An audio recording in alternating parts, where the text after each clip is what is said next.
Гуруулаа явж юм олж идье. Яа, өсөд бүр яг гол тасарлаа. Та хоёр явчихаа. Би бүр энэ номонд орчоод байна. Одоо бүр яг гоё хэсэг дээр явж байна. Ямар ном болоод миний найзыг ингэтлэн татчих вэ? Хориотой ном уу? Манайд хориотой ном гэж байдаг юм уу? Найзуудаа та хоёр гялс явчихаад ирээ. Эртээ надад харин юу ч хамаагүй нэг юм аваад ирээрээ за. Мэдлээ дарга. Манай нана сүрхий шүү те. Харин тийм ээ. Хориотой ном хүртэл олоод уншчих юм аа.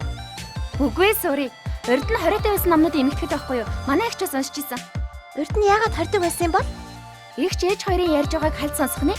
Социалист үзэл суртал таараагүй. Эсвэл зохиолч нь улс төрийн хэрэгээр хилмигдсэн. Бас Чингис хааны төгтэй холбоотой бүх номнуудыг хордог байсан гэсэн. Ядаргаатай нэгэн байсан юм шүү. Байнга л хорсон, баймалсан. Бурхны авралаар төрөө нэгэн төрөөгөө наац юм да тий.